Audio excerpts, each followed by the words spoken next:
Bonjour, bienvenue dans ce débriefing en images du 19 juin, dans lequel je vais aussi faire un briefing, puisque j'en ai pas fait ce matin. Donc, en termes de parcours aujourd'hui, j'avais une étape de 206 km, qui est tellement imbriquée que je vous la montre sur les cartes de détail, parce que sur la carte d'ensemble, on verra rien du tout.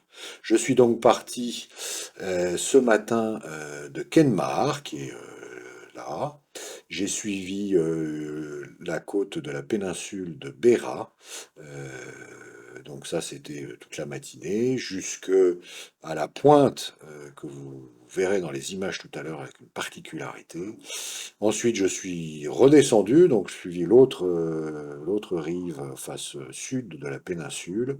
Déjeuné ici à Glenarif avec un autre Français qui se trouvait là, et on a mangé des crêpes françaises, puisqu'il y avait aussi une Française qui faisait un food truck de crêpes. Et après, j'ai suivi des routes intérieures, et donc beaucoup plus sauvages et moins touristiques, et je vais vous montrer tout ça, pour arriver ce soir ici à Bantry, où je fais étape pour la nuit. Alors, maintenant passons aux images. Donc un départ, comme je le disais, enfin comme je le disais pas, mais un départ sous le soleil, cette fois-ci, et pas que dans le cœur. L'hôtel étant en face de la gendarmerie, enfin de la police, autant vous dire que le parking était safe, mais enfin en général, depuis le début du voyage, j'ai jamais senti un endroit où j'aurais pas pu laisser la moto, même sans cadenas, avec toutes mes affaires dessus. On est quand même dans des pays civilisés. Donc ce départ, assez rapidement, je me suis retrouvé à traverser des endroits magnifiques, mais où les haies sont laissées pour la biodiversité, c'est très bon. C'est des superbes haies, mais alors moyennant quoi, pour les vues, ça gâche un peu.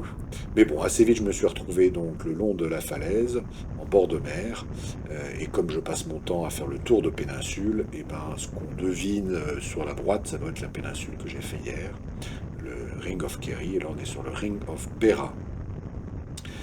Donc ces routes permettent quand même aussi d'avoir des vues toujours aussi superbes, même si la caméra est d'abord pas du bon côté, et ensuite bah, l'œil humain voit bien plus de choses, mais c'était vraiment très agréable. Ensuite, je suis rentré dans une partie de forêt assez luxuriante, baignée par la mer, et donc on voit là que le niveau de l'eau étant plus bas, bah, les racines sortent, mais c'est vraiment un très bel endroit.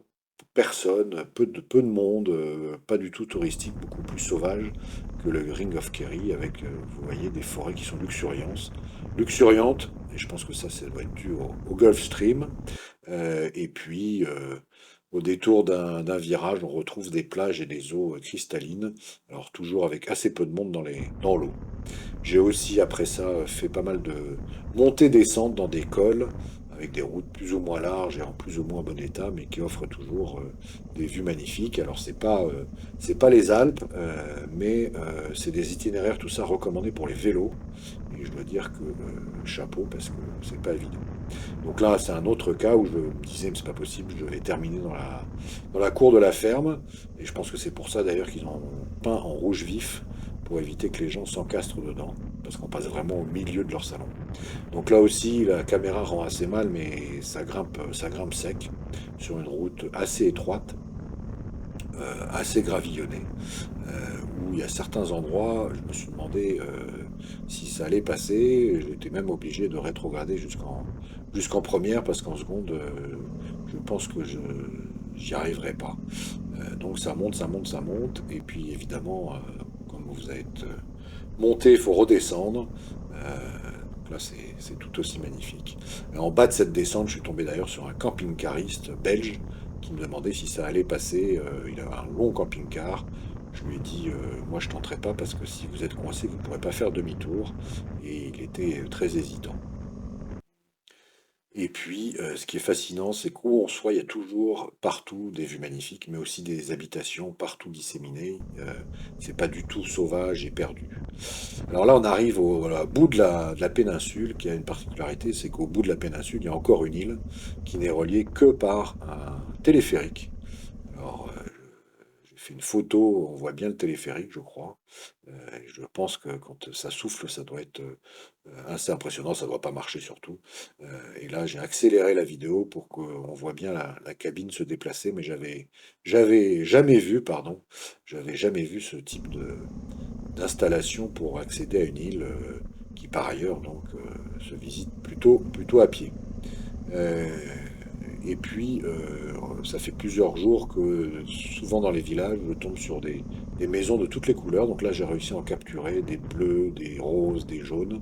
Et c'est vrai que ça donne une couleur sympathique. Là, c'était donc en deuxième partie de journée. J'ai repris des chemins de traverse, comme on dit, où j'ai vu plus de moutons qu'autre chose. Je crois que je me suis fait doubler par deux motards. Et voilà, et c'était des chemins techniques avec du gravier, dans un très mauvais état. Et encore là, vous voyez une vidéo qui a été corrigée pour les vibrations. Sinon, ça chahute beaucoup. Et effectivement, je suis tombé sur un cycliste. Et alors là, je dis bravo parce que c'est pas le col des Alpes, comme je disais tout à l'heure, mais enfin, ça grimpe violemment. Mais du coup, c'était un endroit assez extraordinaire, avec peu de monde, voire pas de monde du tout, mais des vues fantastiques, et donc une Ring of Beara plus sauvage que le Ring of Kerry que j'ai fait hier. Et donc, si vous allez dans cette partie-là de l'Irlande, faites les deux, parce que les deux, dans leur style différent, valent vraiment le coup. Sur ce, je vous souhaite une bien bonne fin de journée et je vous dis à demain. Salut!